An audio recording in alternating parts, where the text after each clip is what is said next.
नमस्कार साथियों, मैं वैशाली आपका हार्दिक स्वागत करती हूं अवचेतन स्टडी के इस ऑनलाइन प्लेटफॉर्म पर। तो कैसे हैं आप सभी? आशा करती हूं कि सभी बहुत अच्छे होंगे और अच्छे ढंग से अपनी परीक्षा की तैयारियों में लगे होंगे। तो जैसा कि आप सभी जानते हैं, कल आपने रस चैप्टर को पढ़ा, ठीक है। तो आज हम जो है सारे रसों की उदाहरणों को उदाहरण सहित मैं आपको उनको बताऊंगी, ठीक है। तो शुरू करते हैं अपनी आज की क्लास। रस पार्ट 2 है ना। आज क्या हम पढ़ेंगे?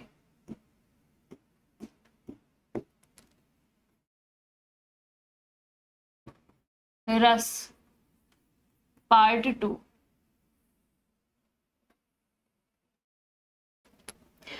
तो पहला रस हम जानेंगे श्रृंगार रस, है ना। पहला पढ़ेंगे हम आज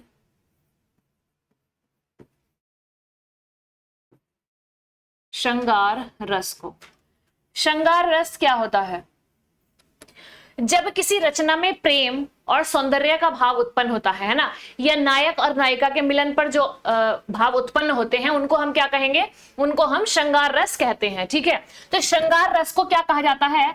श्रृंगार रस को रसों का राजा भी कहा जाता है ना। श्रृंगार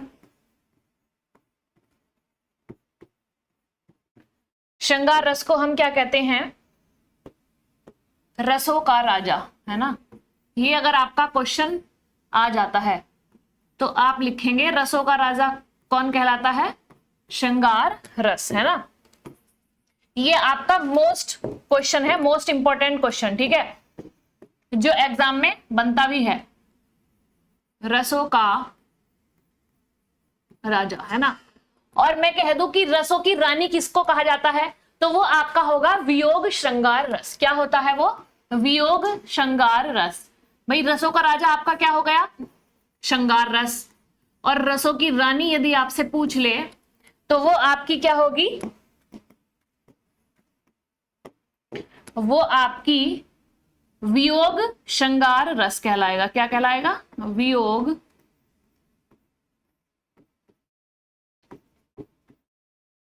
श्रृंगार रस, ठीक है। भाई श्रृंगार रस को क्या कहते हैं? रसों का राजा।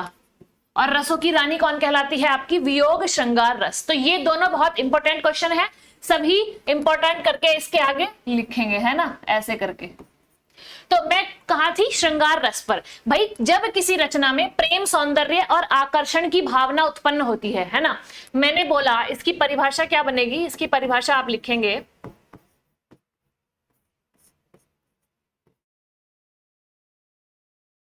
जब किसी रचना में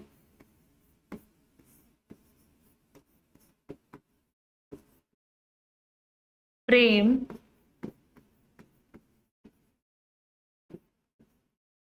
सौंदर्य और आकर्षण की भावना, है ना, आकर्षण भावना जगे,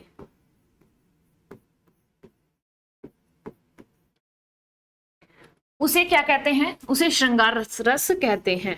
उसे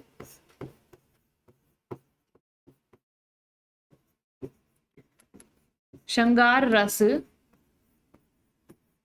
कहते हैं, ठीक है। यह नायक व नायिका के मिलन को, है ना, नायक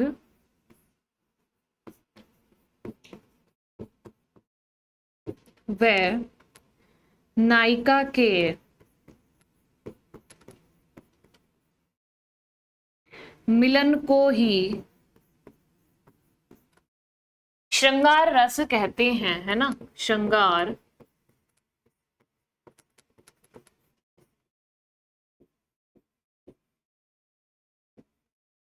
रस कहते हैं, ठीक है।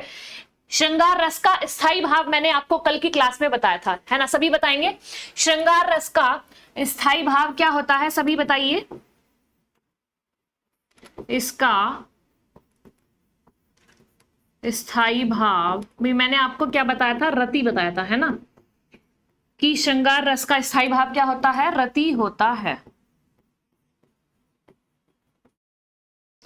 ठीक है। और श्रृंगार रस में आपके सुखद और दुखद दोनों ही प्रकार की अनुभूतियां होती हैं, है ना। मैंने आपको बताया श्रृंगार रस में दो प्रकार की, यानी सुखद और दुखद दोनों ही प्रकार की अनुभूतियां होती हैं, इसीलिए श्रृंगार रस के जो है आपके दो प्रकार होते हैं। कितने प्रकार होते हैं? दो। भाई ये भी आप लिखेंगे, श्रृंगार रस में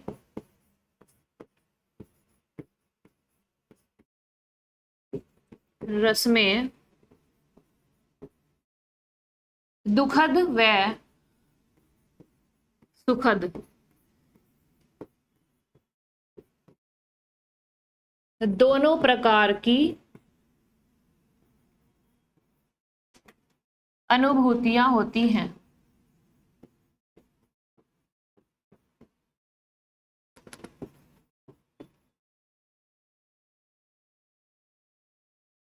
ठीक है। तो इसीलिए जो है इसके दो प्रकार होते हैं। कितने प्रकार होते हैं? इसीलिए इसके दो प्रकार होते हैं। थोड़ा ऊपर मैं इसको कर देती हूँ जिससे आपको नीचे का भी प्रॉपर दिख पाए, है ना। तो मैंने आपको बताया भाई श्रृंगार रस किसे कहते हैं, है ना।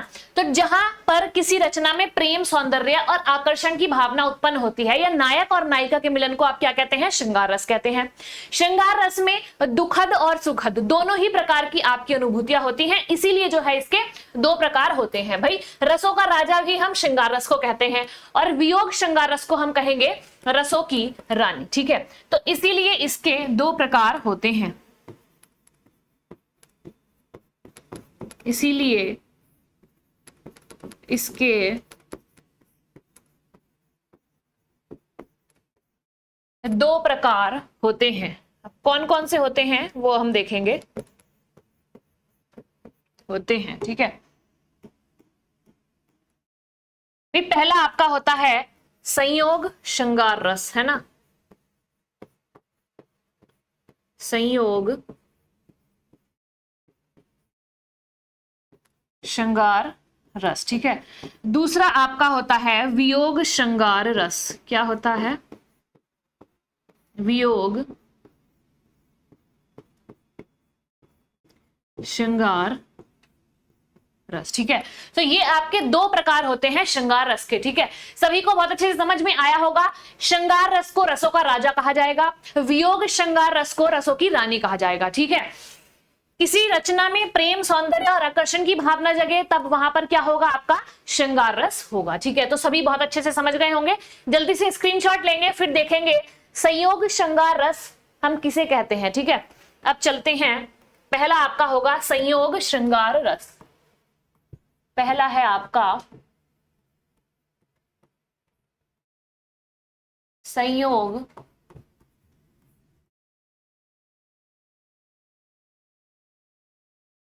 श्रृंगार रस। तो संयोग श्रृंगार रस क्या होता है भाई? नायक और नायिका के परस्पर मिलन की बात यदि आए, है ना। नायक और नायिका के परस्पर मिलन की बात, है ना। नायक और नायिका के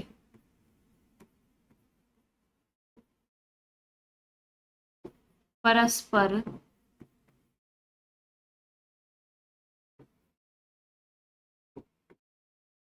मिलन की बात, या प्रेम संवाद हो, है ना,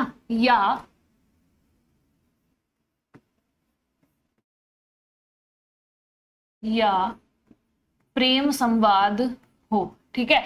वहां पर क्या होता है? वहां संयोग श्रृंगार होता है। वहां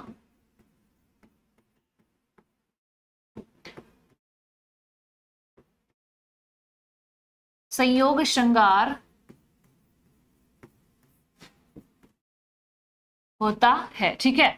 भाई जैसे मैं आपको उदाहरण में बताती हूं, है ना, उदाहरण देती हूं मैं इसके आपको। भाई आपका उदाहरण है कहत नटत, कहत नटत रीझत खीजत,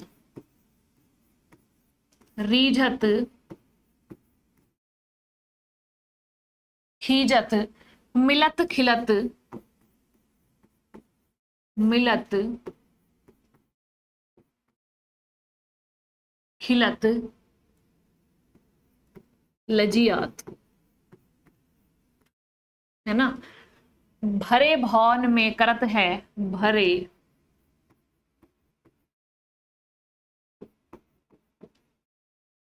भवन में करत है, करत है नैनन ही सो बात,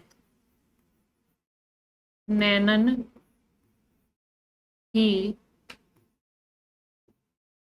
सो बात।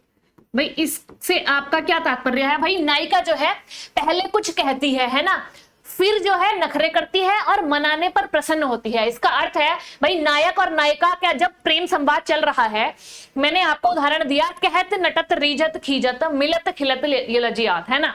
यानी नायिका जो है पहले कुछ कहती है, फिर आपके नखरे करती है, फिर जो है उसको मनाने पर, जब नायक उसको मनाता है तो वो जो है प्रसन्न हो जाती है ना।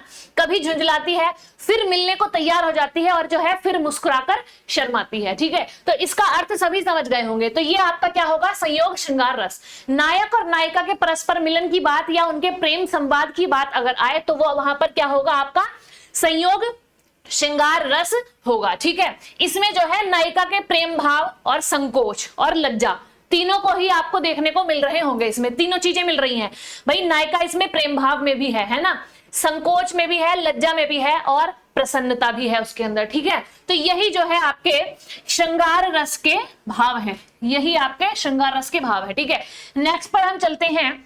नेक्स्ट आपका होगा वियोग श्रृंगार रस, है ना। नेक्स्ट है आपका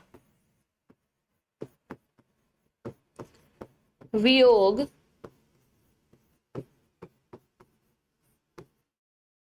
श्रृंगार रस। ठीक है भाई, संयोग में आपके मिलन की बात चल रही है। ठीक है, नायक और नायिका का परस्पर मिलन या उनका प्रेम संवाद चल रहा है, तो ये क्या होगा? आपका संयोग श्रृंगार। नेक्स्ट वियोग में आपका बिछड़ना। ठीक है, जब नायक और नायिका के बिछड़ने की बात आएगी, ठीक है, तो वहां पर आपका क्या होगा? वियोग। जहां पर नायक और नायिका के बीच में, इसमें आप क्या लिखेंगे इसकी डेफिनेशन में? जहां पर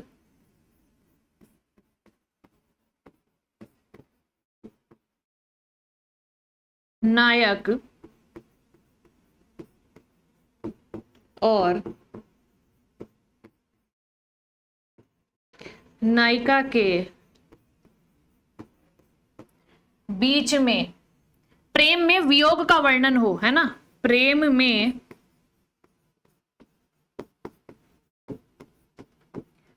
वियोग या बिछड़ना, बिछड़ने का, है ना, बिछड़ने का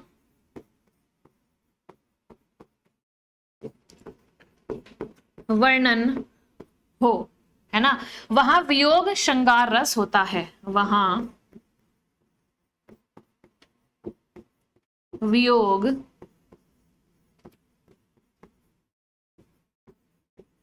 श्रृंगार रस होता है। तो भाई संयोग से आप पता लगा सकते हैं, संयोग यानी मिलन और वियोग यानी बिछड़ना, है ना। तो जहां पर नायक और नायिका के बीच में प्रेम में वियोग या बिछड़ने का वर्णन हो, वहां पर आपका क्या होगा? वहां पर आपका वियोग श्रृंगार रस होगा। अब जैसे मैं इसका उदाहरण आपको देती हूं, मैंने दिया निस दिन बरसत नयन हमारे, है ना। तो गोपियां जो हैं क्या कह रही हैं? निस दिन बरसत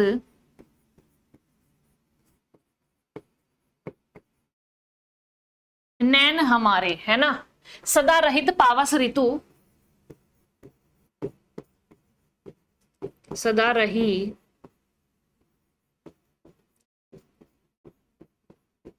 पावस ऋतु, हम पे जब तय श्याम सिधारे, हम पे जब से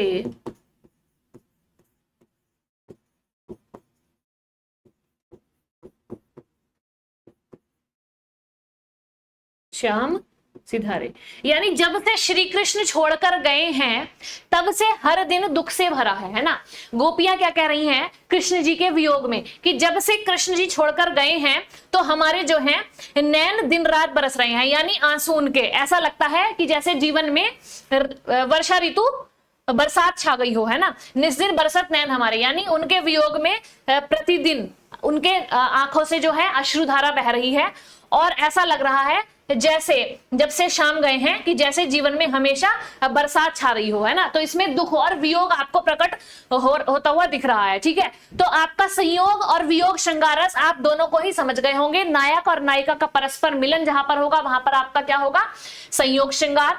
और बिछड़ना यानी प्रेम में वियोग या बिछड़ने का जहां पर वर्णन होगा तो आपका क्या होगा, वियोग श्रृंगार रस। सभी बहुत अच्छे से दोनों चीजों को समझ गए होंगे। जल्दी से स्क्रीनशॉट लीजिए, फिर हम नेक्स्ट रस पर चलते हैं। नेक्स्ट रस आपका होगा हास्य रस। क्या होगा, हास्य रस। दूसरा हम पढ़ते हैं हास्य रस को, ठीक है भाई। हास्य रस क्या होता है, दूसरे की वेशभूषा, वाणी या चेष्टा को देखकर जो आपको मन में जो है भाव उत्पन्न होता है, ठीक है, आपको हंसी आती है, कोई अटपटा वस्त्र पहन ले या फिर कोई हरकत अटपटी कर दे जिससे आपको जो है मन में भाव बदल जाए और उसको देखकर आपको हंसी आए, तो वहां पर आपका क्या होगा, हास्य रस होगा। दूसरे की वेशभूषा, वाणी, है ना, दूसरे की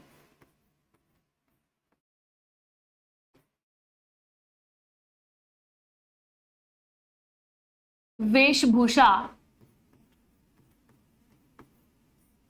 वाणी, चेष्टा आदि की, चेष्टा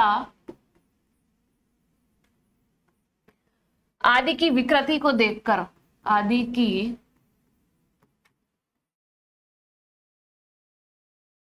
विकृति को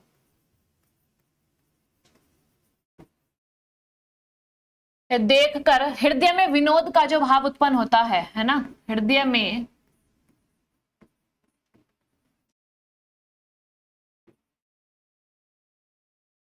विनोद का भाव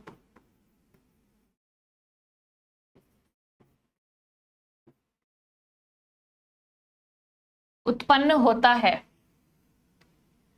ना, तो उसको आप क्या कहेंगे, श्रृंगार रस। या जहां पर किसी व्यक्ति, कहानी, आप इसकी एक और डेफिनेशन भी लिख सकते हैं अगर ये आपको भारी लग रही है तो। नेक्स्ट मैं लिख रही हूं, जहां पर किसी व्यक्ति,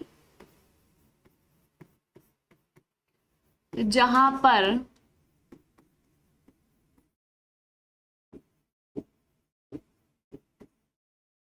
किसी व्यक्ति, कहानी या नाटक, है ना, कहानी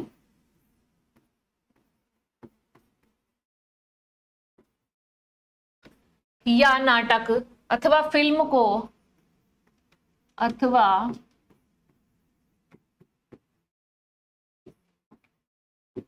फिल्म को देखकर, सुनकर, है ना, देखकर, है ना, देखकर सुनकर हमारे हृदय में हास का भाव उत्पन्न हो, हमारे हृदय में हास का भाव उत्पन्न हो, तो वहां पर क्या होता है, वहां पर हास्य रस होता है, वहां पर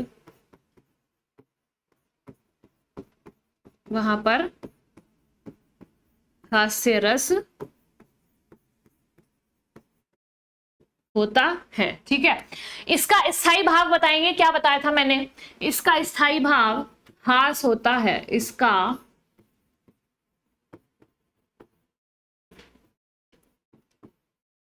स्थायी भाव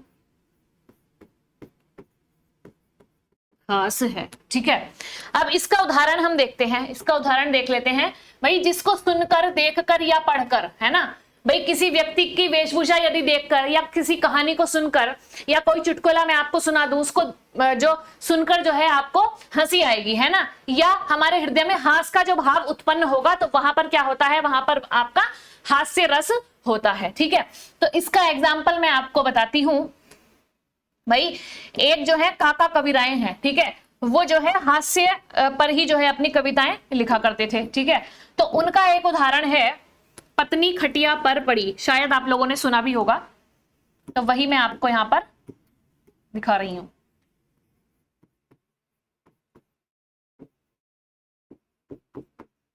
पत्नी खटिया पर पड़ी, व्याकुल घर के लोग, व्याकुल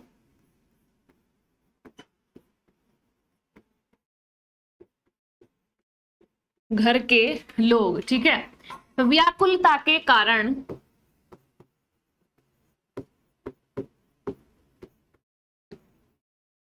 व्याकुलता के कारण समझ न पाए रोग, समझ न पाए रोग। इसको मैं पूरा लिखूंगी तभी आप लोग इसको समझ पाएंगे और तभी जो है आपके हृदय में जो है हास का भाव उत्पन्न होगा, है ना। मैंने बोला पत्नी खटिया पर पड़ी, व्याकुल घर के लोग, व्याकुलता के कारण समझ ना पाए रोग, ठीक है। समझ ना पाए रोग, समझ ना पाए रोग, तब एक वैद्य बुलाया, है ना। तब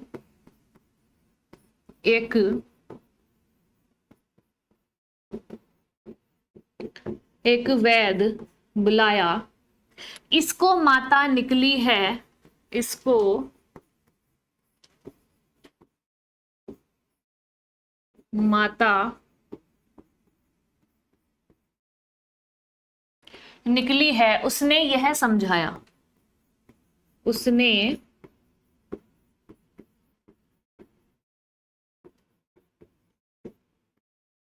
यह समझाया। अभी 2 लाइनें इसकी और हैं, इसको मैं थोड़ा छोटा कर लेती हूं ताकि दोनों ही लाइन आपकी इसमें आ जाए।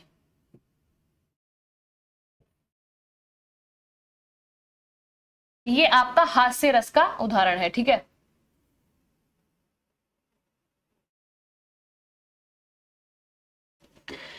तो मैंने लिखा पत्नी खटिया पर पड़ी, व्याकुल घर के लोग, व्याकुलता के कारण समझ ना पाए रोग, समझ ना पाए रोग, तब एक वैद्य बुलाया, इसको माता निकली है, उसने यह समझाया, है ना। तो नेक्स्ट है आपका, यह काका कविराय सुने। मैंने आपको बताया था कि ये काका कविराय हैं, उनकी ये जो है पंक्तियां हैं, है ना। यह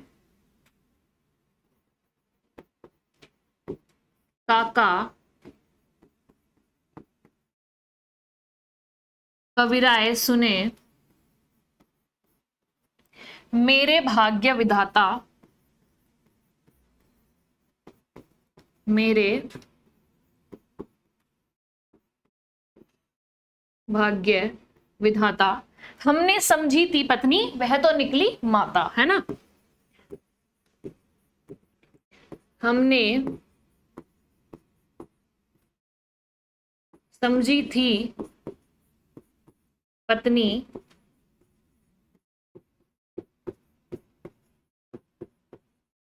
वह तो निकली माता।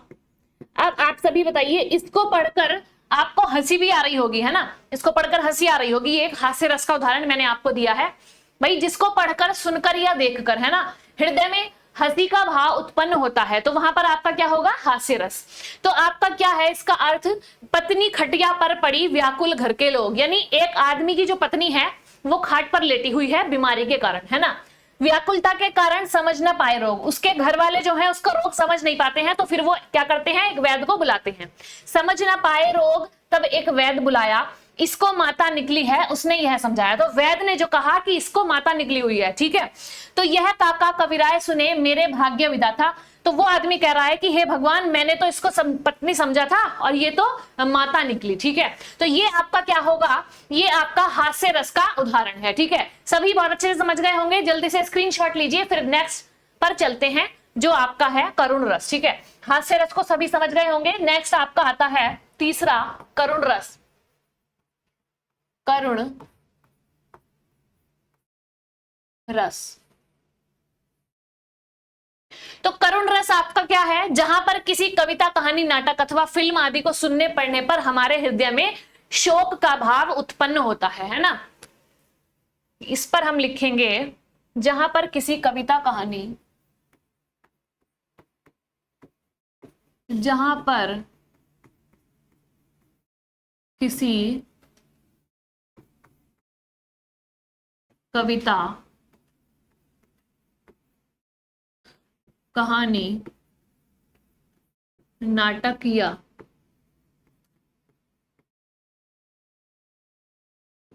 फिल्म को पढ़ने सुनने या देखने, पढ़ने सुनने या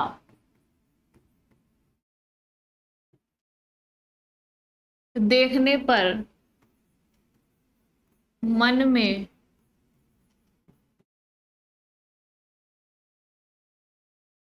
शोक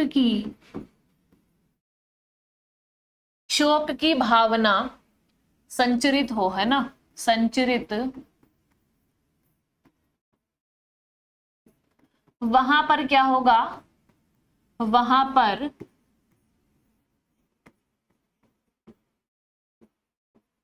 करुण रस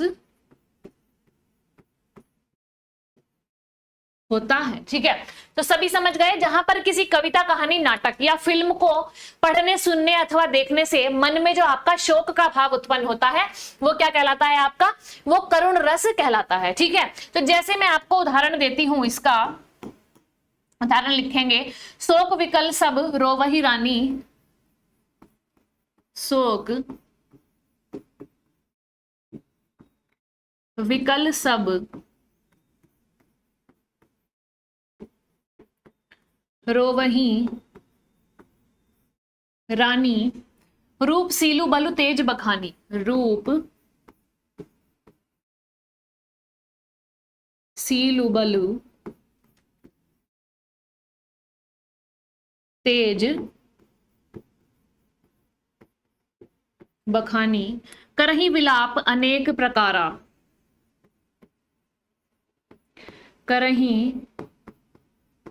विलाप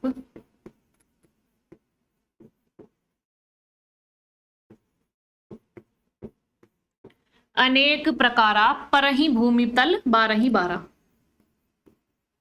परही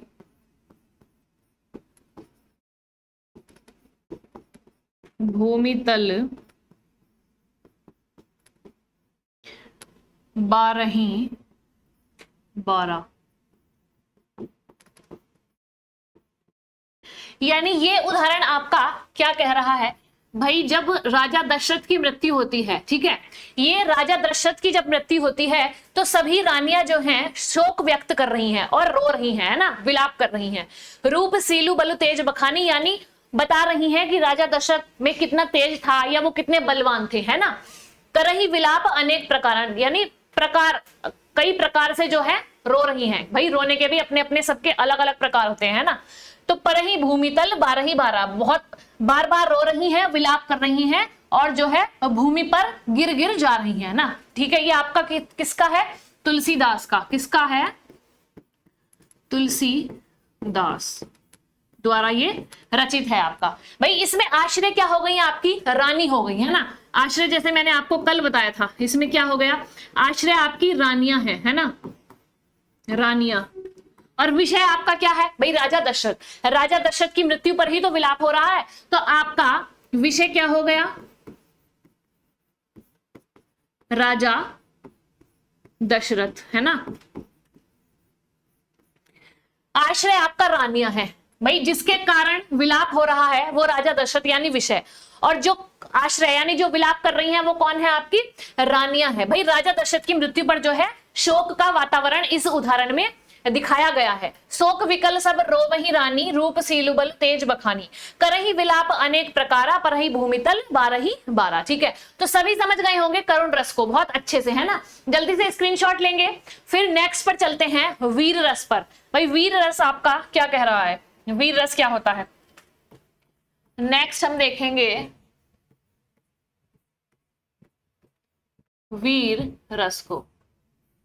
वीर रस से आप क्या समझते हैं भाई, जहां पर किसी कविता, कहानी, नाटक अथवा फिल्म को देखकर मन में जो, हृदय में जो आपके उत्साह का भाव पैदा होता है ना, उत्साहित आप हो जाते हैं, किसी चीज को देखकर उत्साहित हो जाते हैं, तो अब वहां पर आपका क्या होगा, वीर रस होगा। जहां पर, तो इसकी आपकी डेफिनेशन बनेगी, जहां पर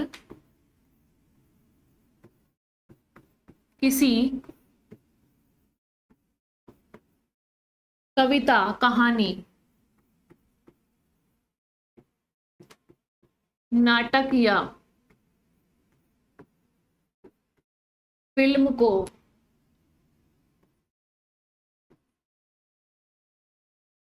सुनकर, पढ़कर या देखकर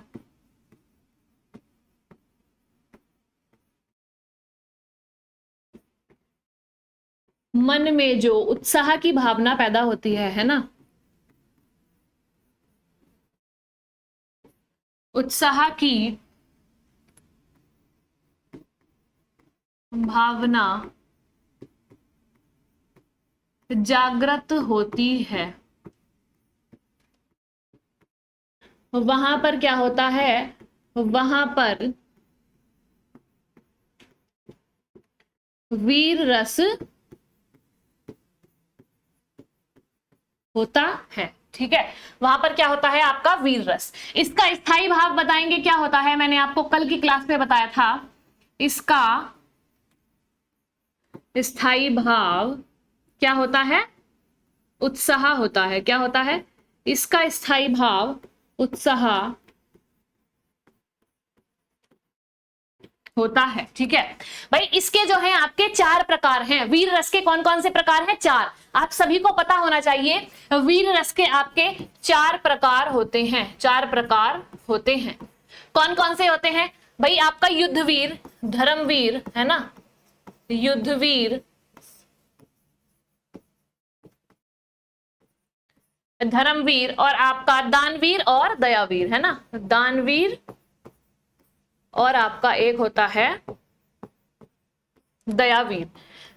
भाई वीर रस के आपके कितने प्रकार होते हैं, सभी को पता होना चाहिए। क्वेश्चन आपका ये भी बन सकता है कि वीर रस के प्रकार बताइए कौन कौन से होते हैं, या तो ये बन जाएगा, या फिर आपका बन जाएगा वीर रस के प्रकार कितने होते हैं। आपको ऑप्शन दे देगा 4, 5, 6 या 2, ऐसे इस प्रकार से है ना। तो सभी को जो है पता होना चाहिए, वीर रस के जो है आपके 4 प्रकार होते हैं, युद्धवीर, धर्मवीर, दानवीर और दयावीर। अब जो है इसके एग्जाम्पल को हम देखते हैं। ठीक है, इसका एग्जाम्पल आपका क्या कह रहा है,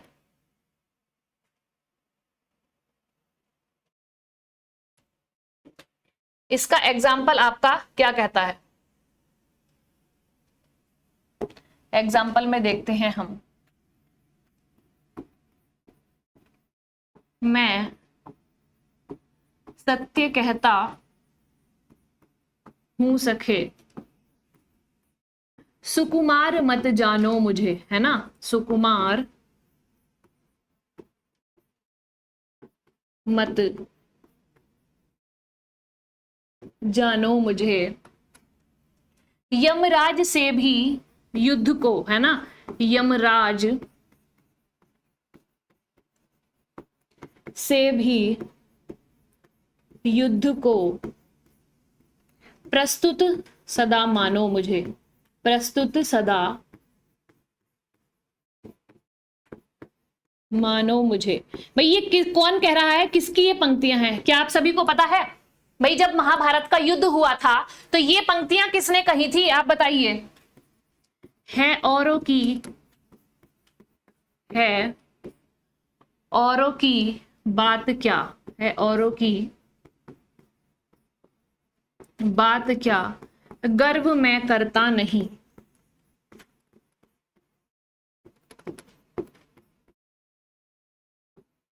करता नहीं, मामा तथा निजतात से, मामा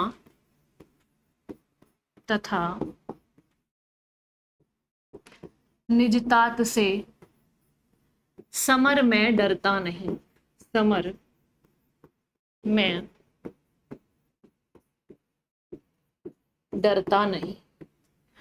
तो भाई ये जो है आपके अभिमन्यु अपनी पत्नी से ये बात कह रहे थे। ठीक है भाई, आपका महाभारत का युद्ध था, सभी को पता होगा। तो अभिमन्यु जब युद्ध में जा रहे थे तो वो अपनी जो है पत्नी से वार्तालाप कर रहे थे। ठीक है, तो उनकी पत्नी उनसे बोलती है कि हे वीर, आप जो है युद्ध में जा रहे हैं, पर आप सामना कैसे करेंगे, वहां तो बहुत बड़े बड़े वीर यानी खुद द्रोणाचार्य है जैसे, है ना, तो ये जो वीर हैं सभी हैं, तो आप इनका जो है सामना कैसे करेंगे। तो अभिमन्यु ने जो है अपनी पत्नी का उत्तर दिया कि यदि युद्ध में मेरे पिता भी स्वयं आ जाएं तो भी मैं हार नहीं मानूंगा, तो भी मैं लड़ूंगा। तो उन्होंने ये पंक्तियां कही थी। क्या पंक्तियां कही थी? मैं सत्य कहता हूं सके, सुकुमार मत जानो मुझे, यमराज से भी युद्ध को प्रस्तुत सदा मानो मुझे, है औरों की क्या बात गर्व मैं करता नहीं, मामा तथा निजतात से भी युद्ध में डरता नहीं, या समर में डरता नहीं। तो ये आपकी किसकी लाइन है, किसने कही थी? ये आपकी अभिमन्यु ने कही थी जब वो युद्ध भूमि में जा रहे थे। ठीक है, अर्थात आपका शत्रु कितना भी मजबूत क्यों ना है, आपको जो है हार नहीं माननी चाहिए। ठीक है, तो ये आपका किसका उदाहरण है? वीर रस का। भाई वीर रस मैंने आपको क्या बताया? जहां पर किसी कविता, कहानी, नाटक या फिल्म को सुनकर, देखकर या पढ़कर जो आपके मन में उत्साह का भाव पैदा होता है, वो आपका क्या कहलाता है? वीर रस कहलाता है। इसका एग्जाम्पल भी मैंने आपको यहां पर दे दिया। ठीक है, तो सभी को एग्जाम्पल पसंद आया होगा, है ना? जब चलते हैं, जल्दी से स्क्रीनशॉट लेंगे। इसके 4 प्रकार मैंने बताया, युद्धवीर, धर्मवीर, दानवीर और दयावीर। नेक्स्ट रस आपका आता है रौद्र रस, है ना? नेक्स्ट रस हम देखते हैं, रौद्र रस को हम समझेंगे। रौद्र रस, भाई रौद्र रस क्या होता है? भाई जहां पर जो है विपक्ष द्वारा कहे गए अपमान, है ना, विपक्ष द्वारा किए गए अपमान, या आपके गुरुजनों का अपमान कोई कर दे, या आपको कोई कुछ कह दे गलत, तो जो आपके मन में जो क्रोध का भाव उत्पन्न होगा, वहां पर आपका क्या होगा? वहां पर आपका रौद्रस होता है। तो इसकी जो परिभाषा बनती है वो लिखिए, जहां विपक्ष द्वारा किए गए अपमान, जहां विपक्ष द्वारा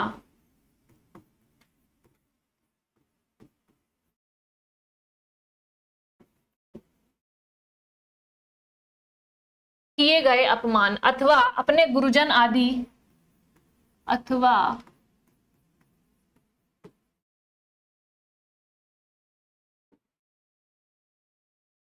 अपने गुरुजन आदि की निंदा आदि से, की निंदा आदि से मन में जो क्रोध उत्पन्न होता है, मन में जो क्रोध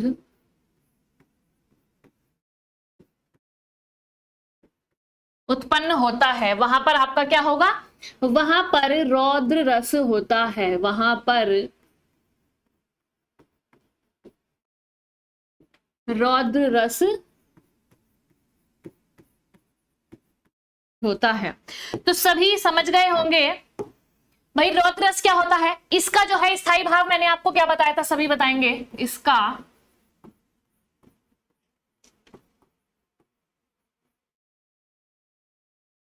स्थायी भाव क्रोध है ना,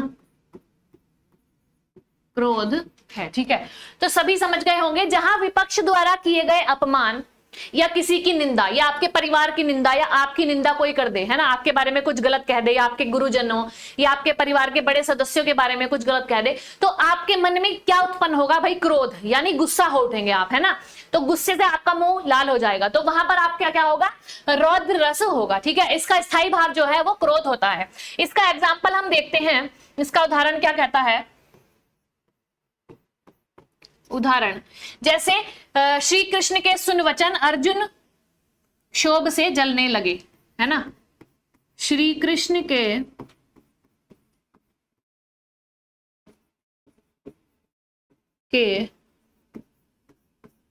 सुनकर वचन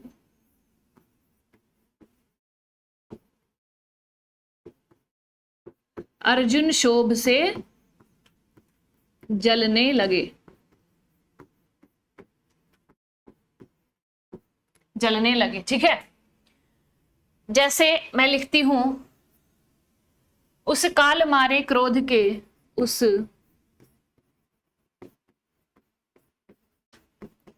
काल मारे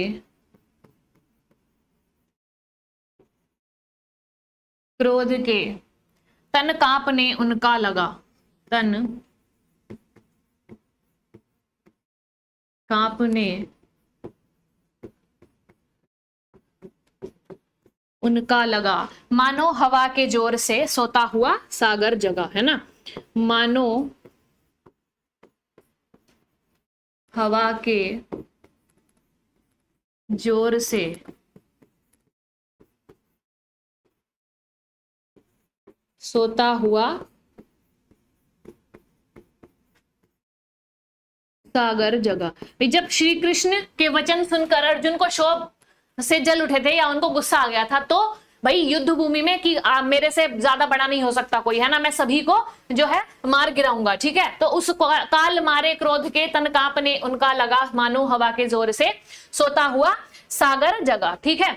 तो ये जो है आपका रौद्र रस होता है। रौद्र रस को सभी समझ गए होंगे, इसका स्थायी भाव आपका क्रोध होगा। जल्दी से स्क्रीनशॉट लेंगे, फिर चलेंगे भयानक रस की तरफ, है ना। भयानक रस नेक्स्ट आपका है भयानक रस।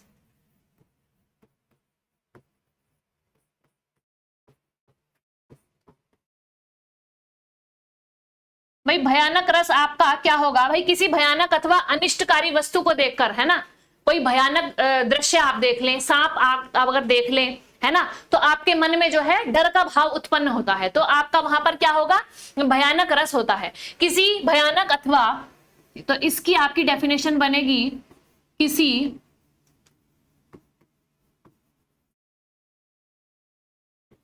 भयानक अथवा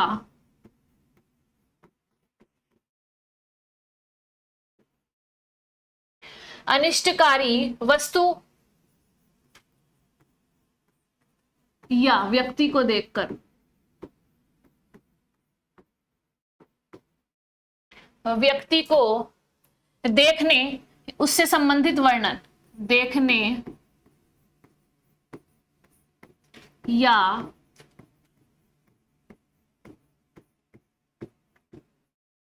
उससे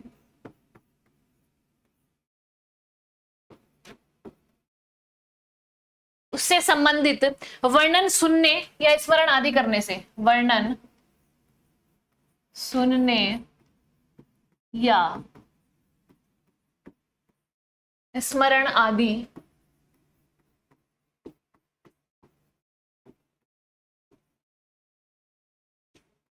करने से व्याकुलता, मन में जो व्याकुलता या भय, मन में जो व्याकुलता या डर उत्पन्न होता है,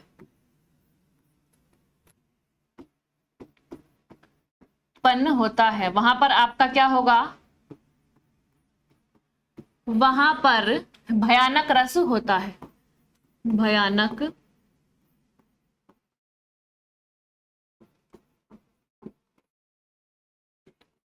रस होता है। तो मैंने आपको क्या बताया, किसी भयानक अथवा अनिष्टकारी व्यक्ति को या व्यक्ति को देखने या सुनने या उससे संबंधित वर्णन करने, है ना, या स्मरण करने से जो आपके मन में भय उत्पन्न होगा, यानी डर जो उत्पन्न होगा, तो वो आपका क्या कहलाएगा, भयानक रस होता है, ठीक है। इसका स्थायी भाव आपका क्या होता है, भय, है ना। इसका स्थायी भाव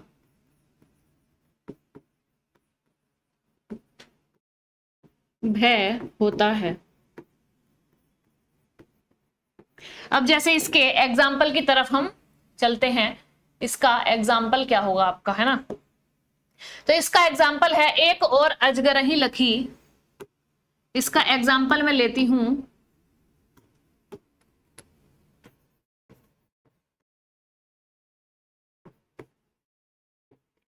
एक और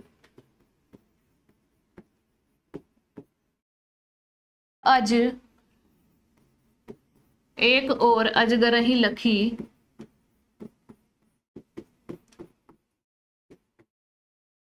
एक और मृगराय, है ना, विकल बटोही बीच ही, विकल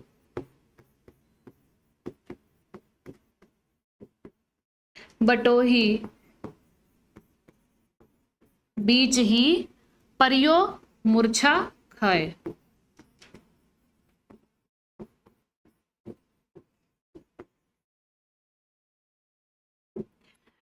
यानी इसका अर्थ है भाई आप एक साइड अपने अजगर को देख ले, है ना, एक साइड मृग या हिरन या कोई बड़ी वस्तु या शेर आदि को आप देख ले, है ना, और बीच में ही जो है आप मूर्छा खाकर गिर पड़े, यानी आप बेहोश हो जाए। तो ये आप बेहोश क्यों हुए? भाई डर की वजह से ही तो हुए। तो यहां पर आपका क्या हुआ? भयानक रस होता है, ठीक है। किसी अनिष्टकारी व्यक्ति या वस्तु को देख लेना, है ना, जैसे भूत को देख लेना, सभी भूत की चर्चाएं बहुत आजकल करते हैं कि भूत को अगर देख लेना, है ना, तो आप क्या करेंगे भाई, आप अंधेरे में, घनघोर अंधेरा है, उसमें आपको अचानक से कोई आकर डरा दे या आपको कहीं पर सांप दिख जाए, है ना, तो आपके मन में क्या उत्पन्न होगा? डर। तो वहां पर आपका क्या होगा? भयानक रस होगा। किसी भयानक अथवा अनिष्टकारी वस्तु या व्यक्ति को देखने या उससे संबंधित वर्णन सुनने या स्मरण करने से मन में जो व्याकुलता या डर का भाव उत्पन्न होता है, वहां पर आपका क्या होता है? भयानक रस। इसका स्थायी भाव आपका क्या होता है? भय जो है इसका स्थायी भाव होता है। क्या होता है? स्थायी भाव इसका, भय इसका स्थायी भाव है। सभी स्क्रीनशॉट लेंगे। नेक्स्ट पर चलते हैं। नेक्स्ट आपका आता है विभत्स रस, है ना, नंबर 7 पर हम देखेंगे विभत्स रस। तो विभत्स रस आपका क्या होता है भाई? घृणित वस्तुओं को देखकर अथवा उनके संबंध में सुनकर जो आपके मन में घृणा की भावना उत्पन्न होती है ना, ग्लानि या घृणा, तो वो आपका क्या होता है? विभत्स रस। इसका स्थायी भाव क्या है आपका? जुगुप्सा, है ना, इसका स्थायी भाव क्या है? जुगुप्सा है, ठीक है, सभी समझ गए होंगे। तो मैंने आपको क्या बताया, इसकी डेफिनेशन बनेगी घृणित वस्तुओं को देखकर, है ना, घृणित यानी गंदी, घृणित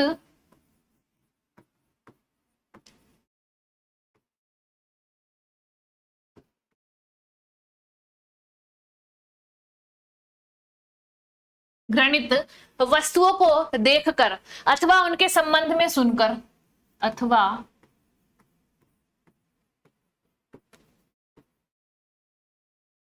उनके संबंध में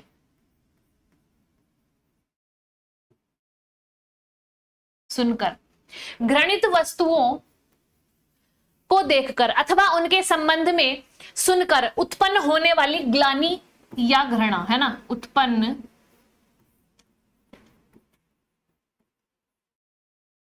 होने वाली ग्लानि या घृणा, है ना, विभत्स रस की पुष्टि करती है। विभत्स रस की पुष्टि करती है। तो सभी समझ गए होंगे, घृणित वस्तुओं को देखकर अथवा उनके संबंध में सुनकर उत्पन्न होने वाली ग्लानि या घृणा क्या कहलाती है? आपकी विभत्स रस कहलाती है। भाई कोई आप अटपटी चीज देख ले या कोई किसी का मतलब खून देख ले या ऐसे कुछ प्रकार की वस्तुएं आप अगर देख ले तो आप क्या होगा? आपका जी मिचलाएगा, आपको उल्टी आने को हो जाएगी, ठीक है। तो ये क्या होगा? आपका विभत्स रस। स्थायी भाव इसका क्या होगा? जुगुप्सा, ठीक है। अब इसका उदाहरण हम देख लेते हैं। इसका उदाहरण क्या है? सिर पर बैठो काग, इसका उदाहरण मैंने लिखा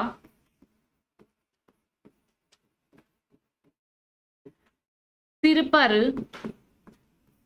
बैठो काग, आखी दो खात निकारत, आखी दो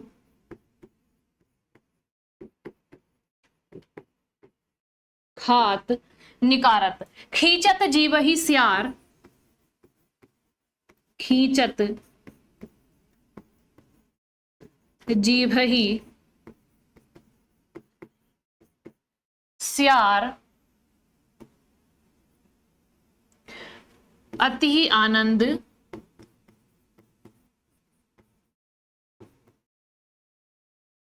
अति आनंद। इसका मैंने लिखा सिर पर बैठो काग, आखी दो खात निकारत, खींचत जीवहि स्यार, अति ही आनंद उर धारत, उर धारत। यानी इसका अर्थ आपका क्या होगा?